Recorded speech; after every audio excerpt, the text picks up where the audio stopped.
You're listening to the night side of the dial. Somewhere past 1, somewhere before 2. The city out there is doing what cities do at this hour, just breathing, low and slow, under all that amber light. A streetlight on the corner is flickering the way they do when nobody's watching. And I'm here. Same chair, same microphone, same cup of coffee that stopped being hot about 40 minutes ago, but I keep reaching for it anyway, out of habit, the way you reach for things in the dark. It's a good night for this. A good night for sitting still. I don't know what brought this back. Maybe it was the weather today. Maybe it was the way the air felt around 5 o'clock this evening. That particular softness that happens when summer is really summer. When it's been warm long enough that the sidewalks hold the heat into the night. But I've been thinking about a street. A particular street. And the sound of bicycle tires on it. Not the street I lived on. A street over. Maybe 2 streets over. The one you had to ride through to get to the good part of the neighborhood. The part where the yards were a little bigger and someone had put up a basketball hoop on a telephone pole. And there was that one empty lot where the dirt was packed down hard enough to be a diamond if you said it was. That street. I can hear the tires right now if I close my eyes, and I am closing them. That particular sound of a bicycle on warm pavement. Not smooth, not rough, just that low hum, that steady whisper of rubber on asphalt that had been baking all day. You could feel the warmth of the road coming up through the wheels, up through the frame, into your hands on the handlebars. The road was giving back all the heat it had been storing since morning, and you were riding through it, riding on top of it, and the sound was something between a hum and a whisper, like the street was talking to itself, and there were no helmets. I say that not to make a point about anything. I say it because that's what I remember, the feeling of air on the top of your head. The wind in your hair when you picked up speed going down even the smallest hill. The way the world was just right there. Nothing between you and it. No plastic, no padding.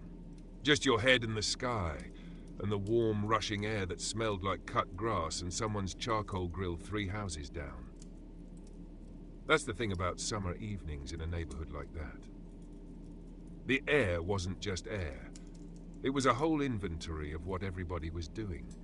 You could ride your bike with your eyes closed, not that you would, but you could. And you'd know exactly where you were just from the smell. Mrs. Whoever's roses on the corner. That thick green smell of a lawn that just got the sprinkler treatment. The charcoal. Always the charcoal. And then something sweeter like honeysuckle coming from that fence that ran along the back of the empty lot. The one with the vines so thick you couldn't see through them. The honeysuckle.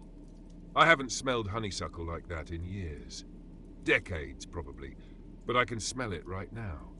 Sitting here in this studio with the window that doesn't open, I can smell it.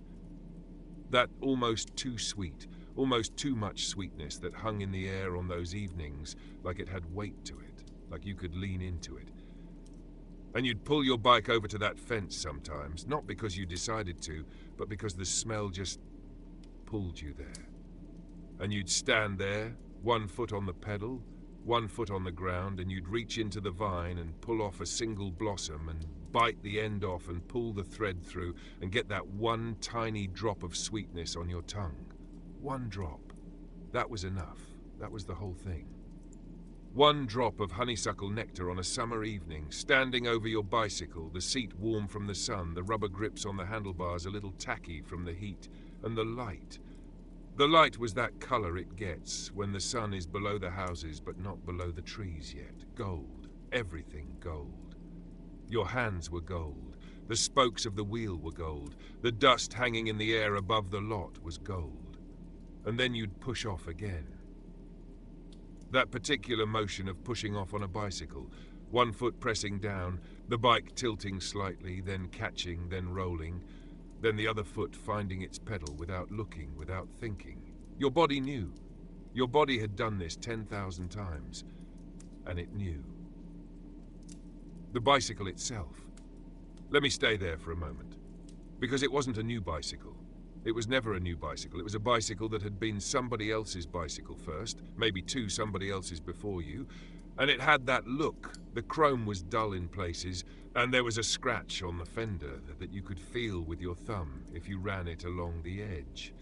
And the seat had a small tear on one side that was covered with a piece of electrical tape that was starting to curl at the corners. The chain made a sound, a specific sound, a rhythmic, oily clicking that was as much a part of riding as the pedaling itself. Click, click, click, click, steady as a heartbeat. Your heartbeat, maybe. The bicycle's heartbeat. It didn't matter which. And the pedals. The rubber on the pedals had those little raised bumps that were supposed to give your feet grip, but they'd been worn down to almost smooth from use, from years of somebody's feet and then somebody else's feet and now your feet. Pressing down, the soles of your sneakers, your Keds, your PF Flyers, whatever they were, the ones your mother got you at the start of summer that were already losing their white, pressing into those almost smooth bumps. And it felt right. It felt like the bicycle was yours, even though it had been other people's. It felt like the bicycle had been waiting for your particular weight, your particular way of leaning into a turn. The turns. Taking a corner on that bike, leaning into it, the way the whole world tilted just slightly, the houses, the trees, the sky, all of it going on a gentle angle for a moment, and then straightening out again, and you're on a new block now. And the sounds change and the smells change, and there's a new stretch of warm pavement humming under your tires. And somewhere from an open window, always an open window, because this was summer, and air conditioning was something other people had, people who lived in different neighborhoods. From an open window, you'd hear a radio, not clearly, not enough to name the song, just the shape of music, the murmur of it. A few notes of something that might have been anything, drifting out into the evening air and mixing with the crickets that were just starting up, just beginning their long, slow conversation with the night. The crickets. They didn't start all at once. That's something people forget, or maybe never noticed. They started one at a time. One cricket, somewhere in the grass near the sidewalk, would begin. Just one. A single steady pulse of sound. And then another, a few yards away, would answer. And then another. And slowly, so slowly you couldn't point to the moment it happened. The whole neighborhood was filled with it. That sound, that summer sound, that was so constant, so everywhere, that after a while you stopped hearing it the way you stop hearing your own breathing. But on a bicycle, moving through it, you heard it in patches. Louder here by this hedge. Softer as you passed the driveway. Louder again by the drainage ditch where the grass was tall and wet. The crickets were a texture you rode through, like the warm air, like the smells, like the fading gold light. And you were heading to the lot, the empty lot. The one that was a baseball diamond because someone said it was, because someone had dragged a piece of plywood out there for home plate. And someone else had found an old feed bag and filled it with sand for first base, and second base was a bald patch in the dirt that everyone agreed was second base, and third base was someone's t-shirt, laid flat, anchored with a rock on each corner. That was all you needed. That was a diamond. The dirt in that lot, I can feel it right now.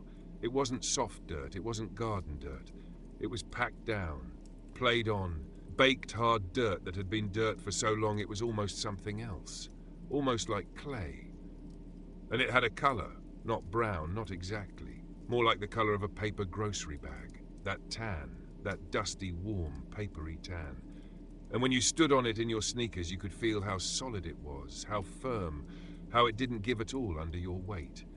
It was ground that had been made hard by use, by feet, by summers and summers of kids standing on it and running across it and sliding into it.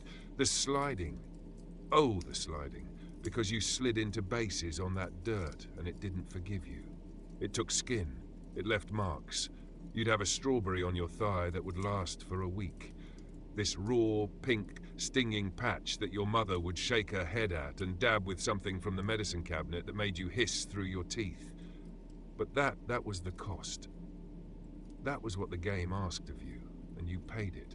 and you didn't think twice about it, because the feeling of sliding, that one moment of leaving your feet and giving yourself to the ground and the dust rising up around you and your hand reaching for the bag of sand that was first base, that moment was worth any amount of sting. But I'm getting ahead of myself. You're still on the bicycle, still riding through the warm evening toward the lot, still hearing the tires on the pavement, that low hum, that whisper, still smelling the charcoal and the honeysuckle and the cut grass, still feeling the air on the top of your head, where no helmet was, where nothing was, where the sky was as close as it ever got. The handlebars had streamers once. I just remembered that. Long plastic streamers that came out of the ends of the grips, red and white, and when you rode fast they trailed behind you like small flags. Most of them were gone now, torn off or worn away. But there was one. One single red streamer, about 4 inches long, still hanging on, still fluttering when you picked up speed. You could see it in your peripheral vision, that little flash of red, and it was like the bike was waving at the world as you passed through it. One red streamer. The evening is settling in now. The gold is turning to something deeper. Not dark yet, not even close to dark, but deeper. The shadows under the trees are longer, and the air is just barely beginning to cool. Not cool, really, just less warm.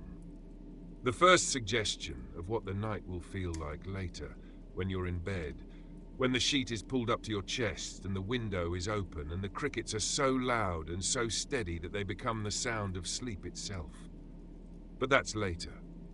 Right now you're still riding, still coasting down the block with your feet off the pedals, your legs stretched out to the sides, the bike carrying you on its own momentum, the oily click of the chain going quiet for a moment, just the tires, just the hum, just the warm pavement and the warm air, and that one red streamer fluttering in the corner of your eye.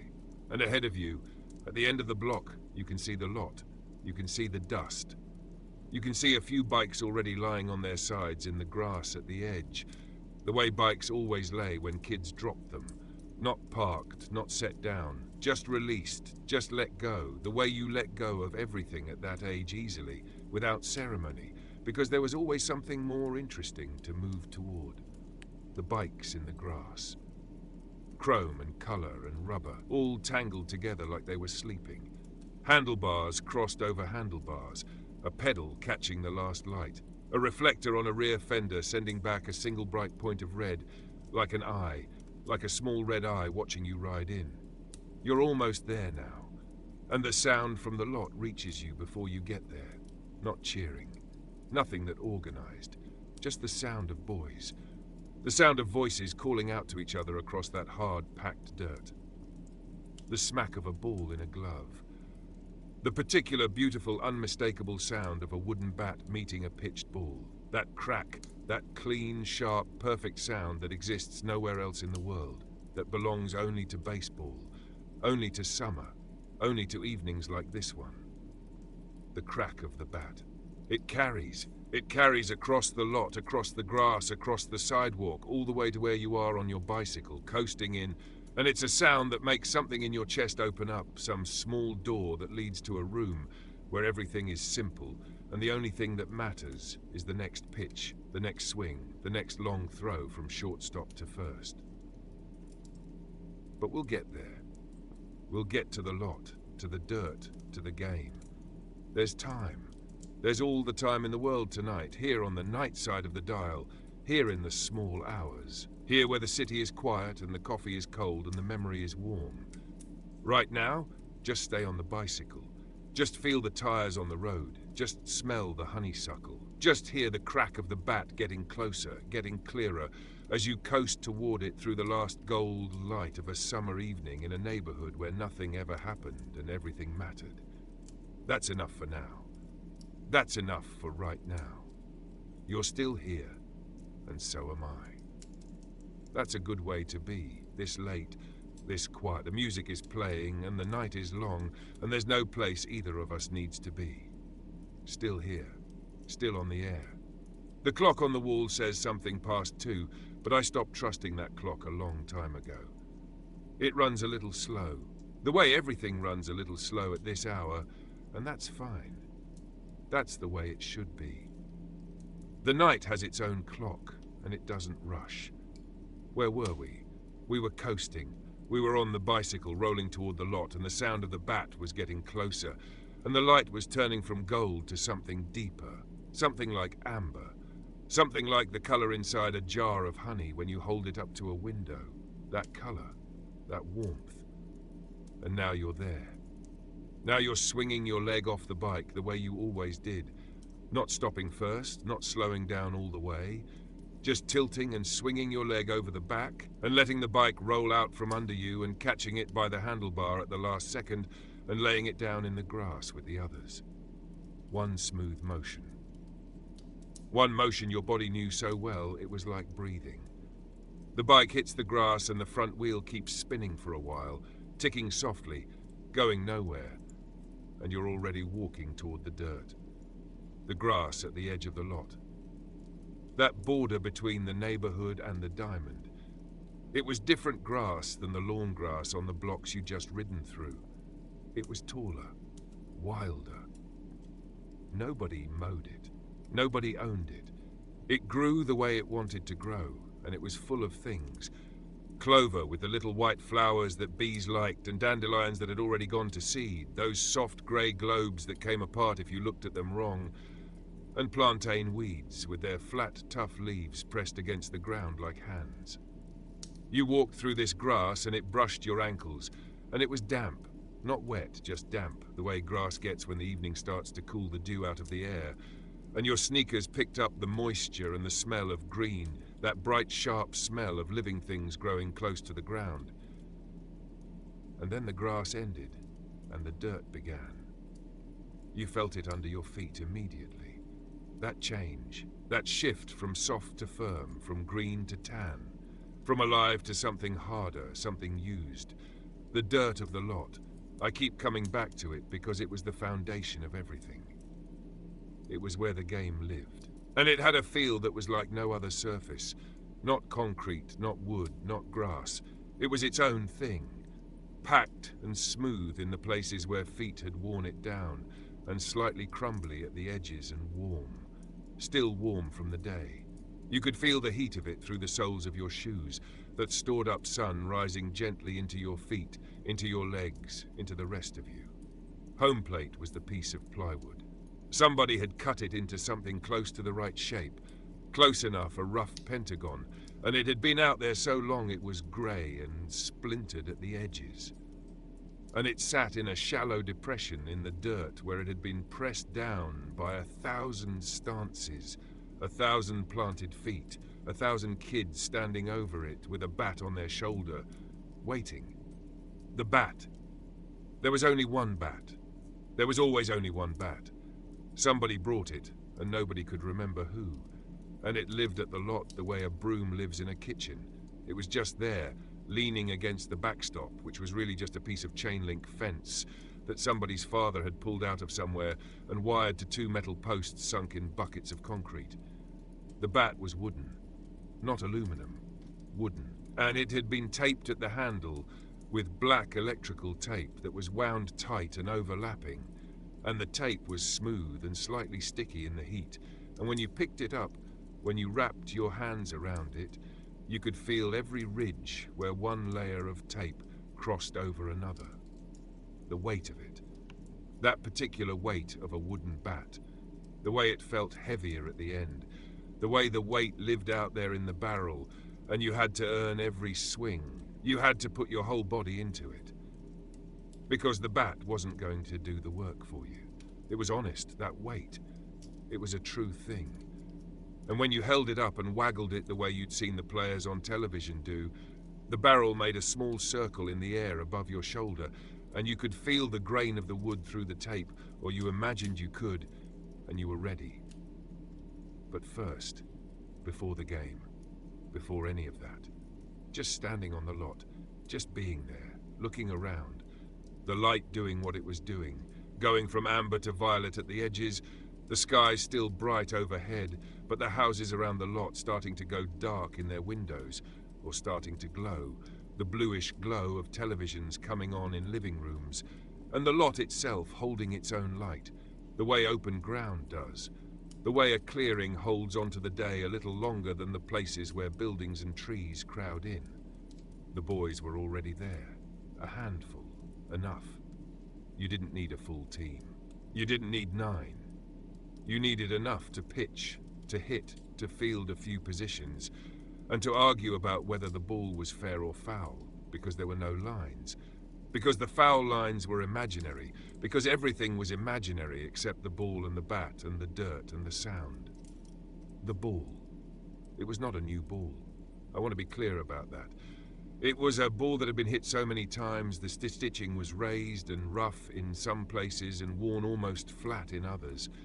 And the leather, if it was still leather and not just the memory of leather, was scuffed to a grey-brown that was almost the same colour as the dirt, so that when it landed in the field, it almost disappeared, and you had to watch where it fell. You had to keep your eye on it the way they told you to, because if you lost it, you might not find it again until you stepped on it. The cover was loose on one side. There was a flap, a small tongue of leather that stuck up when the ball was sitting still, and when it was pitched, when it was thrown.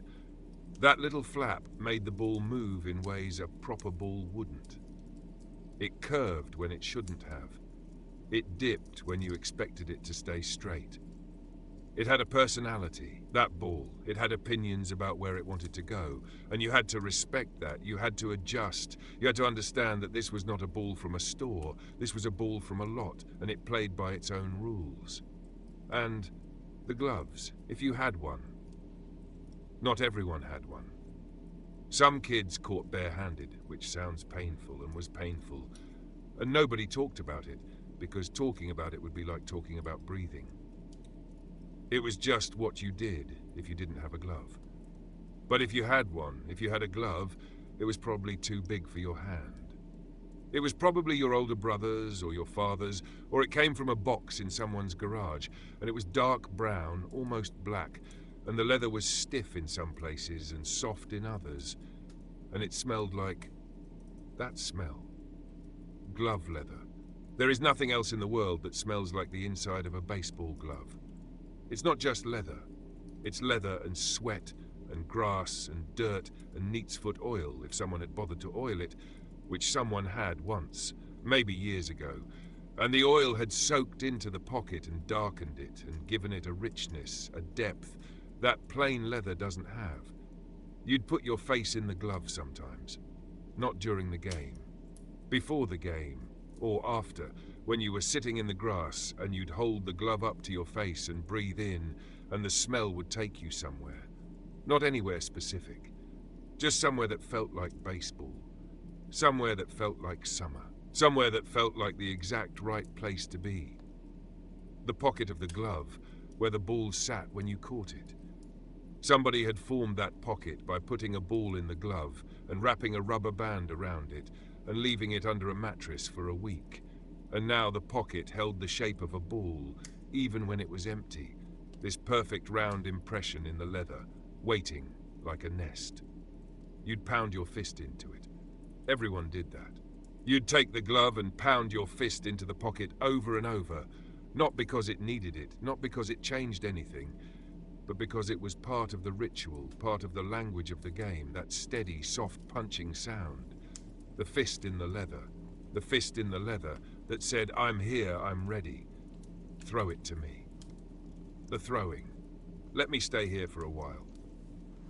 Before the game starts, before anyone is batting, there's the warming up, the tossing back and forth, and this is its own kind of beauty.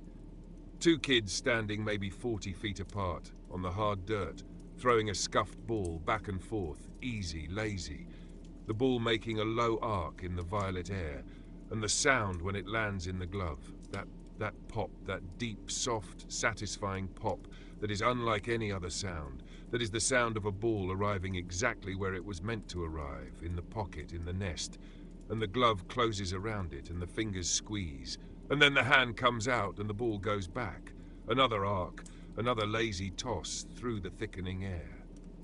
Pop. A pause. The weight of the ball in your hand. the seams under your fingertips.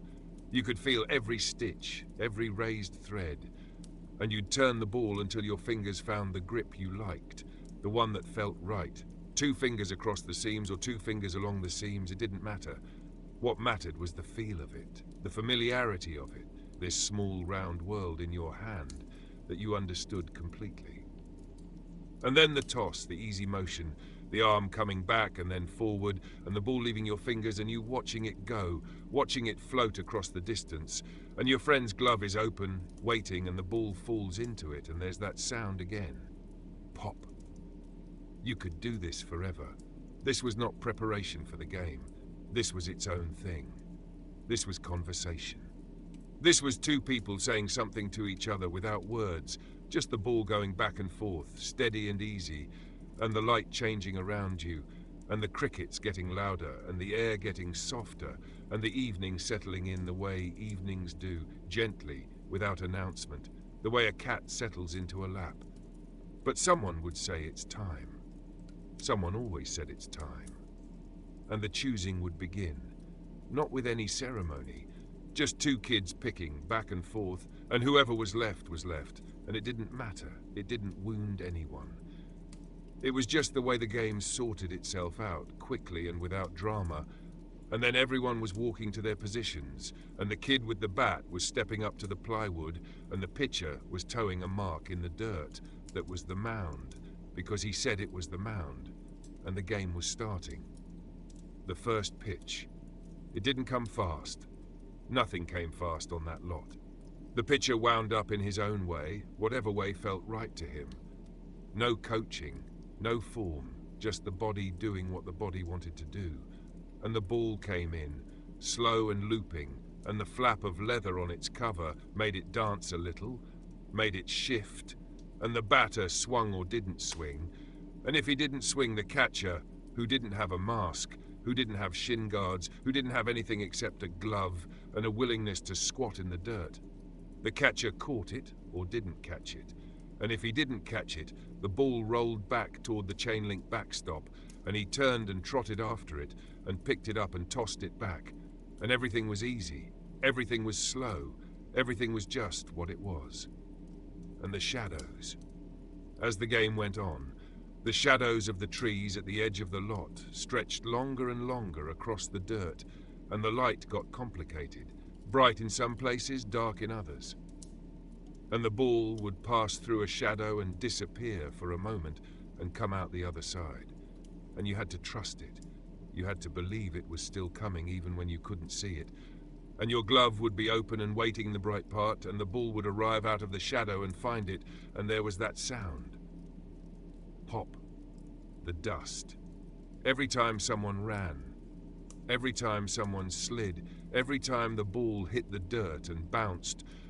A small cloud of dust would rise up and hang in the air, and the low light would catch it, and it became something. It became visible. It became golden. It became a little constellation of tiny particles suspended in the space between the ground and the sky, drifting, in no hurry to settle, taking its time, the way everything took its time on that lot on those evenings.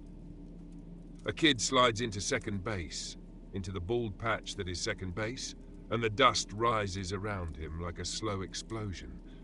And for a moment he's inside it. He's part of it. And then it clears and he's sitting on the ground with his hand on the dirt and his chest heaving, and someone is yelling safe or out, and it doesn't matter, because the dust is still settling, still catching the light, still drifting down like the slowest snow you've ever seen. And somewhere, from one of the houses at the edge of the lot, a screen door opens and a voice calls out.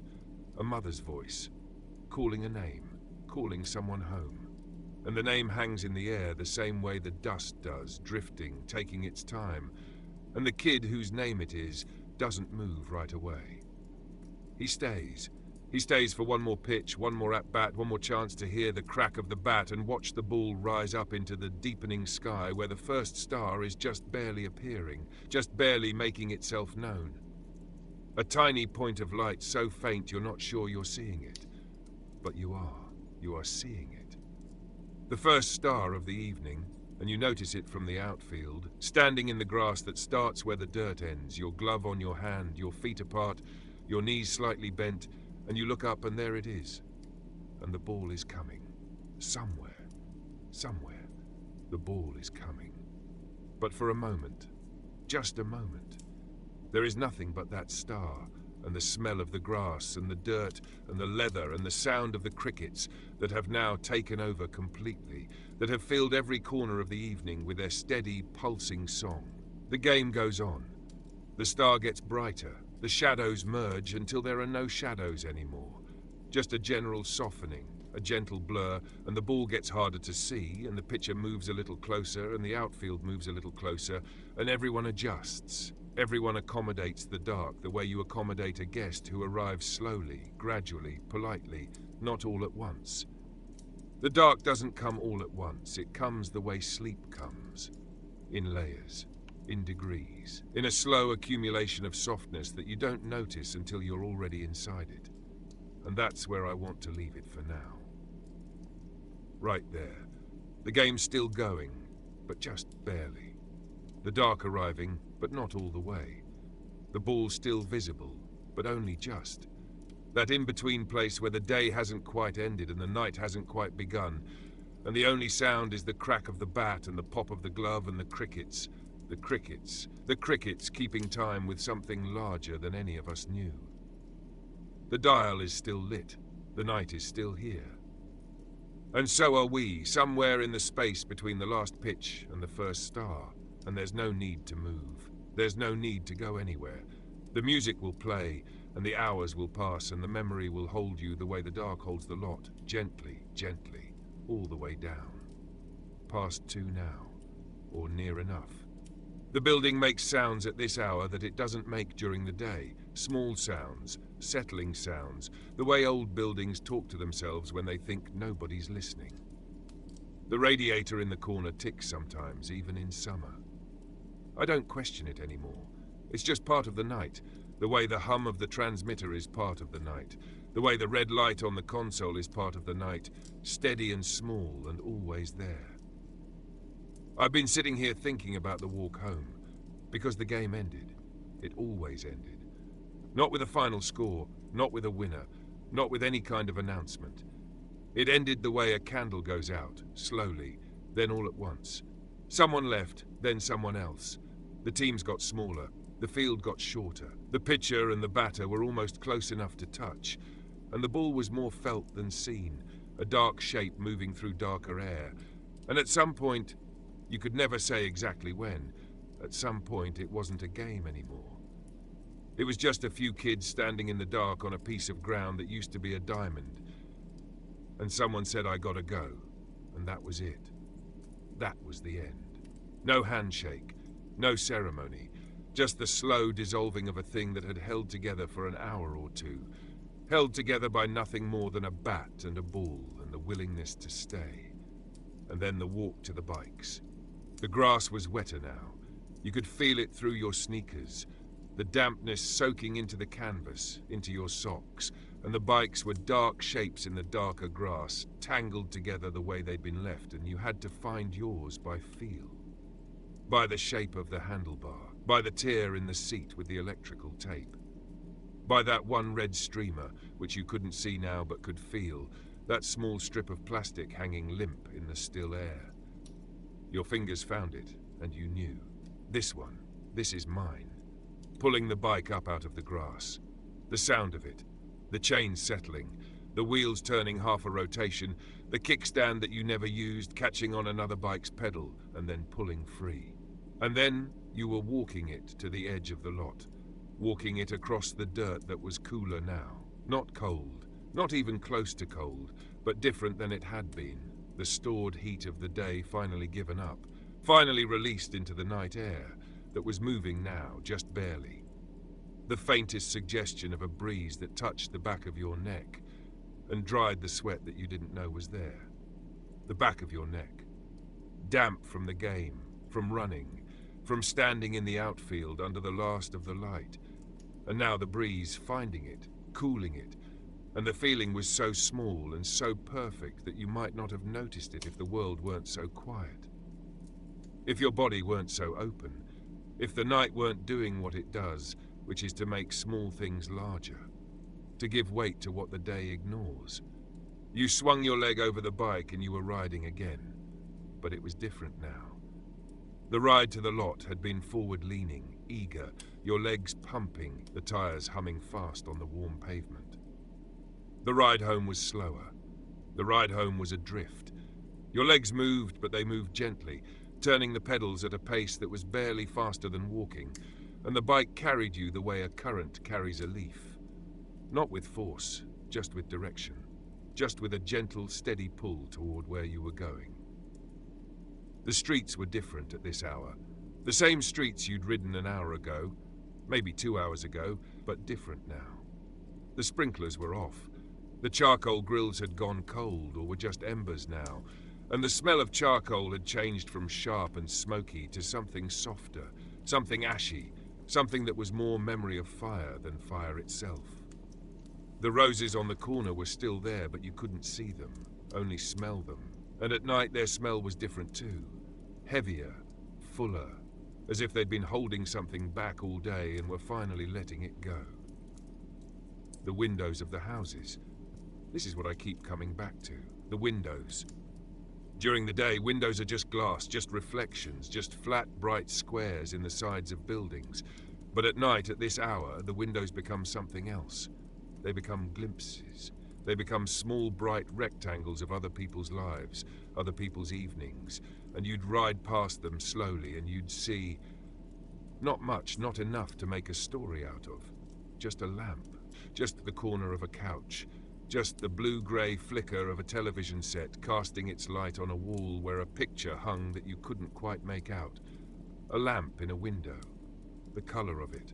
That warm yellow that lamps made in those days, that egg yolk yellow, that buttery glow that didn't illuminate so much as it softened.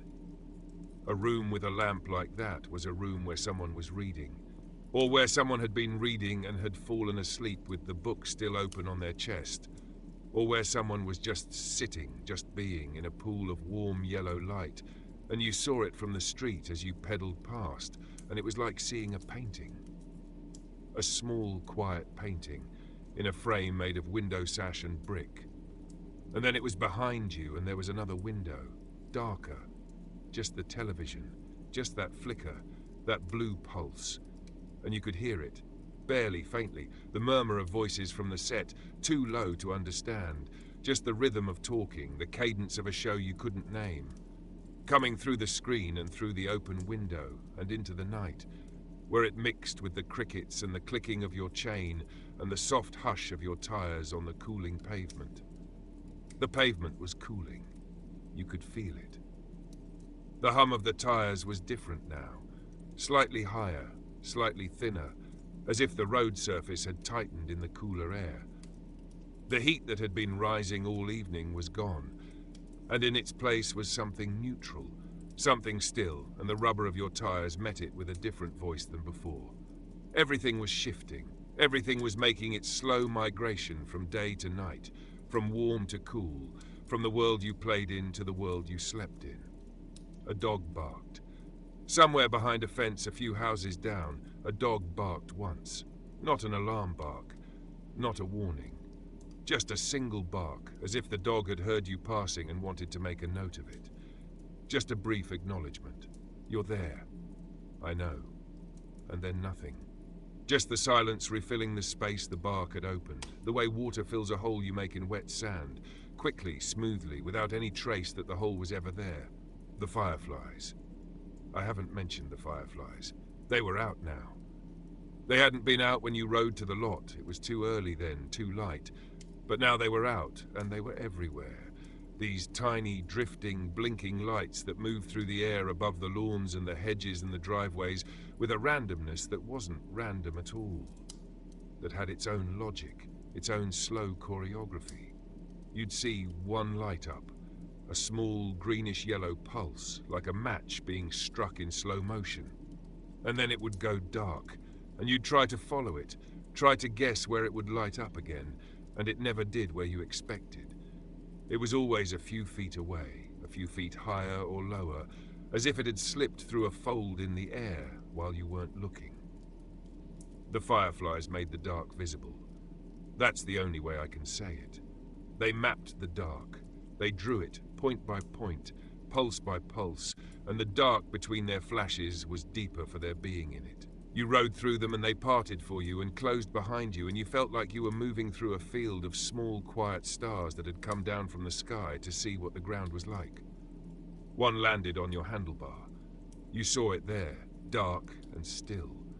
Just a small brown beetle with folded wings, sitting on the chrome near your left hand. And for a moment it was just an insect, just a bug, and then it pulsed. That light, that glow, that impossible living, greenish light coming from inside its body. And your handlebar was lit up for a half second, and your hand was lit up, and the spokes of your front wheel caught the glow and flashed once, and then it was dark again, and the firefly sat there, dark and still, as if nothing had happened, as if it hadn't just done something miraculous. You didn't brush it away. You rode carefully, keeping your hand still, watching it from the corner of your eye, waiting for it to glow again. And it did, and again, and again. And each time it was like a small gift, a small secret being told.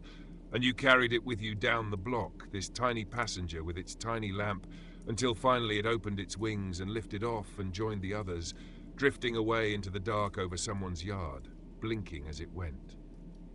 The neighborhood at this hour smelled like night. That's its own smell. Different from evening, different from dusk. Night has a smell that is cooler and deeper and has something mineral in it, something that comes from the ground itself, from the concrete sidewalks releasing the last of their heat, from the asphalt doing the same, from the soil in the flower beds exhaling, from the dew beginning to form on the grass blades, each blade holding its tiny bead of water that you couldn't see, but that added its own faint, clean sharpness to the air. And the trees. The trees smell different at night. During the day, trees smell like leaves, green, bright, almost sharp. But at night, they smell like bark, like wood. Like the trunk and the branches and the deep, settled, rooted parts of themselves that the sun doesn't reach. It's a quieter smell, a slower smell. The smell of something that has been standing in the same place for 50 years and intends to stand there for 50 more. You rode under them and their canopy closed over you, and you were in a tunnel of branches, and the air was different there, cooler, damper, and the sound of your tires changed again, muffled now by the closeness of the leaves overhead. A streetlight ahead, the one on the corner near your block. It buzzed. You could hear it from half a block away, that low electrical hum that streetlights made, that vibration of gas and filament, and the light was orange, that sodium vapor orange that made everything look like an old photograph, everything slightly amber, slightly warm, slightly not quite real. You rode into the pool of it, and your shadow appeared ahead of you on the pavement, long and thin, your legs turning in slow circles, the shadow of the bicycle stretching out like a drawing of a bicycle done by someone who made everything too long, too lean. And you watched your shadow ride ahead of you as if it were a different boy on a different bike, leading you home. Your street, your block. You could ride it with your eyes closed. You knew every crack in the sidewalk, every place where a tree root had pushed the concrete up into a small ridge that you could bunny hop over if you were feeling awake enough, which you weren't, not now. Now you just rolled over it and felt the bump and the rattle of the fender and kept going. You knew which houses had dogs. You knew which driveways had the smooth aprons and which had the ones where the concrete was broken and weedy. You knew exactly how many houses from the corner to yours, not because you'd counted, but because your body knew, the way your body knew the pedals, the way your hands knew the grips. Your house. The porch light was on. It was always on. Your mother left it on the way she left everything. As a quiet act of faith that you would come home, that the world would deliver you back to her, and the light was there to guide the last few feet, to say, here, this is where you belong. It was a yellow light, a single bulb in a fixture by the front door, and it attracted moths, and the moths circled it in their tight, desperate orbits, and their wings made the smallest sound, the softest sound, like tiny pieces of paper being crumpled very slowly. You laid the bike in the yard, not the garage. The yard. You'd put it in the garage tomorrow. Tonight you just let it fall into the grass the way you'd let it fall at the lot, easily, without thought. The handlebars turning as it went down, the back wheels spinning one last time in the dark. One last click, click, click of the chain, slowing, slowing, stopping. The grass in your yard was cool and wet under your sneakers. You could feel every blade. Your feet were tired, and the coolness was a relief, a small kindness from the ground, and you stood there for a moment before going inside. Just stood there, in the dark, in your yard, with the porch light making a small yellow world on the front steps and the rest of the yard in shadow, and the fireflies still blinking in the hedge along the side of the house, and the crickets still going, still singing, still filling the entire night with their one long note. The screen door, the sound of it, that particular spring-loaded creak, and then the slam. But you caught it. You always caught it. You held the frame and eased it shut so it closed with just a click, because the house was quiet and everyone was sleeping or close to sleeping, and you knew, even then, even at that age, that the quiet of a house at night was something precious, something not to be broken. Inside. The house smelled like the house. Every house has its own smell that you only notice when you come in from outside, and yours was... what was it? Floor polish, maybe. Or the ghost of whatever had been cooked for dinner, still lingering in the curtains, in the upholstery, in the air itself. And something else. Something that was just the smell of the people who lived there, the accumulated warmth of a family in a house. A smell that has no name but that you would recognize anywhere, even now, even decades later, even in a dream. The hallway was dark. The kitchen was dark. Just the light over the stove, that small light that mothers left on, that tiny beacon that turned the kitchen into something between a room and a memory. The counters gleaming faintly, the faucet catching the light in one bright point, the table where you'd eaten dinner still holding the faint circles where the glasses had been. A glass of water from the tap. The sound of the faucet turning. The water running cold, so cold, colder than seemed possible on a summer night, and you filled the glass and drank it standing at the sink in the near dark, and the cold water went down, and it was the best thing you'd ever tasted. Not because it was special. Because you were thirsty and you were tired and you were home and the water was cold and the house was quiet and the night was holding everything in its gentle open hands. The glass on the counter. A small sound. A small, final sound. And then the stairs. Or the hallway. Whatever led to your room. Your feet on the floor making the sounds your house made, the particular creaks and sighs that belonged to your house and no other, that you knew the way you knew your own breathing, the third step from the top that always groaned, the place in the hall where the floor dipped slightly and the board gave a soft complaint if you stepped on it wrong. Your room. But let me leave you here. Let me leave you in the hallway, in the dark, with the cold water still in your throat, and the smell of the house around you, and the game behind you, and the night ahead of you. Let me leave you with the sound of the crickets coming through the open window down the hall, distant now, muffled by the walls, but still there, still going, still singing their one long song to the dark. We'll sit with this a while. The night's not going anywhere. The dial is still lit. The transmitter is still humming. And somewhere, in a house on a street in a neighborhood that may or may not still exist, a boy is standing in a dark hallway with wet sneakers and a heart full of baseball and fireflies, and he's almost home. He's almost all the way home. You know what I like about this hour? I like that it doesn't ask anything of you. 3 o'clock in the morning doesn't need you to be anywhere or do anything or think about what comes next. It just lets you sit. It just lets you be in the chair, in the quiet, in the low hum of the equipment and the soft glow of the dial and the particular stillness that only exists when the rest of the city has given up and gone to bed. I'm the last one here. Me and you. And that's enough company for a night like this. We were in the hallway. We were standing in the dark with wet sneakers and cold water and the muffled sound of crickets coming from somewhere deeper in the house. And now the door to the room. Your room. The door that didn't latch right, that you had to lift slightly by the knob and push with your hip to get it open. And it made a sound, not a creak, something softer than a creak, more like a sigh, as if the door was breathing in to let you pass.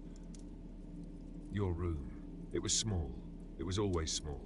And at night it was smaller, the walls closer, the ceiling lower, but not in a way that felt tight, in a way that felt held, in a way that felt like the room had drawn itself in around you, had made itself just the right size for sleeping. Just the right size for one boy and a bed and a window and the dark. The dark in your room was different from the dark outside. Outside the dark was wide and open and full of fireflies and cricket song and the smell of lawns and pavement. Inside, the dark was close and warm and it smelled like you, like your pillow, like the wooden dresser against the wall that had been your father's dresser, or maybe his father's. And the wood had a smell, not strong, not sharp, just there, just a faint sweetness of old oak or maple that had been polished so many times the grain was smooth as glass under your fingers. The floor of the room. You were stepping out of your sneakers, not unlacing them, just stepping down on the heel of one with the toe of the other and pulling your foot free, and then the other, and the sneakers stayed where they fell, two damp canvas shapes on the floor by the door, and your feet, your bare feet now, touched the floor, and it was wood, and it was cool, and it was smooth, and you could feel every board, every seam between the boards, and there was one spot, one particular spot between the bed and the dresser, where the wood was worn into a shallow valley from years of feet, your feet, and the feet of whoever had this room before you. A path worn into the floor by the simple repetition of walking the same way every night, bed to dresser, dresser to bed, a groove in the wood that your feet found without looking, without thinking, because the house knew you and you knew the house. The bed. Let me stay here for a long time, because the bed was the destination. The bed was where everything was going. All evening, all night, the bike ride, the game, the walk home, the cold water, the dark hallway. It was all flowing toward this, toward the bed. The way water flows toward the lowest point naturally, without effort, just gravity doing what gravity does. The sheets were cotton, white cotton, that had been washed so many times. It wasn't really white anymore. It was something softer than white, something between white and cream. A color that doesn't have a name, but that feels like comfort when you touch it. And the sheets were cool. In summer, the sheets were always cool when you first got in. Cool against your skin, against your legs, against your arms. And the coolness was a shock at first, a small, pleasant shock, and then your body warmed them, and they warmed you. And there was a moment you could almost feel happening, when the temperature of your body and the temperature of the sheets became the same thing, and you couldn't tell where you ended and where the bed began. The pillow. The pillow had a case that matched the sheets, or had once matched the sheets, and it was soft, and it was flat in the middle, where your head had pressed it down, night after night, into a shape that was the shape of your sleep, the contour of your particular way of lying. And when you put your head down, your head found its place immediately, sank into it, and the pillow rose up on either side like low hills, like gentle banks of cotton and feather, holding your head in the center of a small, soft valley. The pillow smelled like the laundry, like the detergent your mother used, that particular detergent. And years from now, decades from now, you'll be in a store somewhere and you'll walk past a shelf and you'll smell it and you'll stop and you'll stand there and you won't know why your chest feels the way it feels, tight and full and aching in a way that isn't pain. And it will be this. It will be the pillow. It will be this night. It will be the room and the dark and the cool sheets and the sound of the house settling around you like a ship settling into calm water. The window was open. The window was always open in summer. And the curtain, it wasn't really a curtain, it was more of a panel, a thin cotton panel that your mother had hung on a spring rod. And it was light enough to move in the smallest breeze. And it did move. It moved now, a slow billow, a gentle breathing in and out, as if the room itself were breathing, as if the house were a living thing with lungs made of cotton and a heartbeat made of creaking boards. Through the window, the sounds of the neighborhood at rest. The crickets, always the crickets, but farther away now, filtered through the screen, through the curtain, softened into something less like a sound and more like a texture, a background, a floor beneath the silence, and under the crickets, or between them, other sounds. The distant hush of a car on a road you couldn't see, a few blocks away, maybe more, the tires on the pavement making a sound like someone gently shushing a child. Shh. And then it was gone, and the crickets filled in behind it as if the car had never been there. A train, far away. So far away that the sound wasn't really a sound anymore. It was more like a vibration, a low hum that you felt in the bed frame more than you heard with your ears, and the horn. 2 notes, the same 2 notes that trains have always made, that trains were making when your father was a boy and his father before him. The horn came through the night like something underwater, blurred and deep and slow, and it meant distance. It meant somewhere else. It meant that the world was large and full of places you hadn't been and might never go. And that was fine. That was perfectly fine. Because you were here. You were in this bed, in this room, in this house. And the train was out there and you were in here. And the distance between you was exactly right. The train faded. It didn't stop. You just couldn't hear it anymore. It slipped below the threshold of hearing, below the crickets, below the silence, and it was gone the way the game was gone, the way the light was gone, slowly, naturally, without any sharp edge between there and not there. Your body in the bed. Let me stay here. Your body after a day like this, a summer day, a day of riding and running and sliding into bags of sand. Your legs were heavy. Not tired, exactly. Heavy. Full of the miles they'd carried you, the pedaling, the running, the standing in the outfield with your knees bent and your weight forward. Your legs held all of that.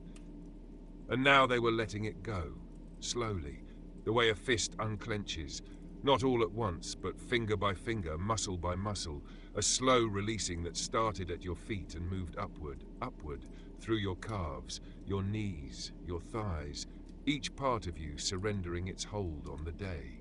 Each part of you saying, I'm done now. I can stop now. I can rest. Your arms.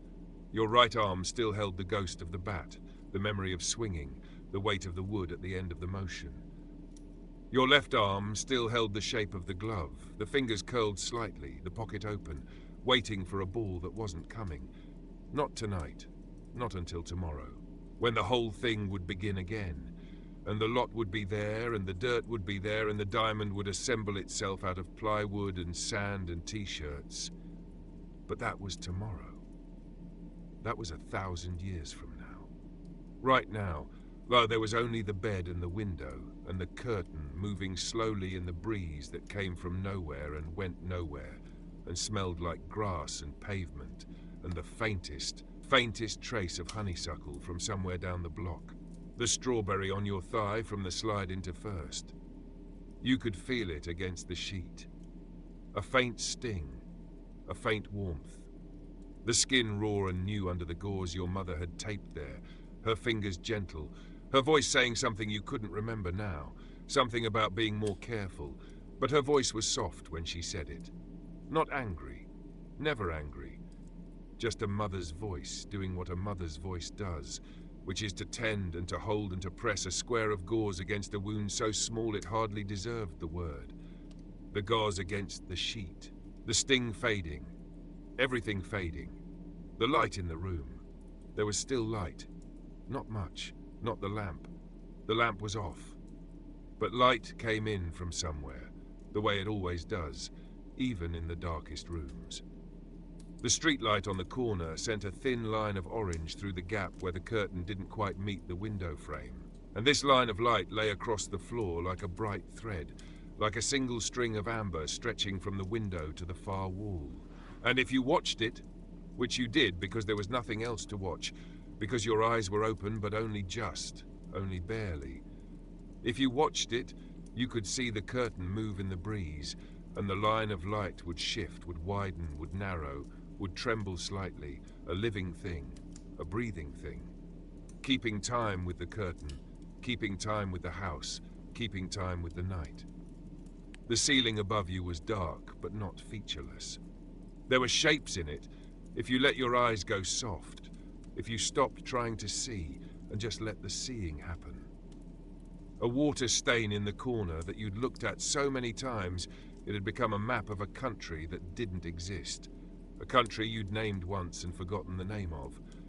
A country with a long coastline and a mountain range that ran along the edge where the ceiling met the wall. You looked at it now, and it was familiar, and it was meaningless, and it was perfect. The sounds were layering now. The crickets, the curtain, the house. Your own breathing, which you could hear now because everything else was so quiet, so still, that your own breath became a sound, became part of the room, in and out, slow and deep and steady. And your heartbeat. You could feel it in the pillow, in the place where your ear pressed against the cotton, a low, rhythmic pulse, your own body counting time, keeping its own quiet score. And you listened to it the way you'd listen to a song you'd heard 1,000 times, not really hearing it anymore, just letting it play, just letting it be. The day was replaying behind your closed eyes, not in order, not as a story, just pieces. The honeysuckle, the one red streamer, the crack of the bat, the dust rising in the amber light, the pop of the ball in the glove, the firefly on the handlebar glowing once, twice, 3 times, and then lifting off into the dark, the cold water in the kitchen, the porch light and the moths, the way the ball disappeared into the shadow between the trees and came out the other side, and you caught it anyway. Your glove open, your hand closing around it, that perfect, satisfying weight settling into the pocket. Pieces. Just pieces. Drifting past like the fireflies drifted, lighting up and going dark and lighting up somewhere else. And you let them come, and you let them go, and there was no need to hold any of them because they were yours. They lived in you. They would be there tomorrow, and the day after, and the day after that. And years from now, they would come back to you, in a kitchen, in a store, in a car on a long drive, in a late-night radio studio with a cold cup of coffee. They would come back, and they'd be warm, and they would be whole, and they would be exactly this. Exactly this. The breeze through the window picked up for a moment. Just a moment. The curtain billowed fuller, and the air that came in was cooler, and it passed over your face and your arms, and it carried the sound of the crickets louder for a moment, closer, as if the night had leaned in to check on you, to make sure you were still there, still breathing, still drifting. And then the breeze settled and the curtain fell back and the crickets receded, and the room was still again.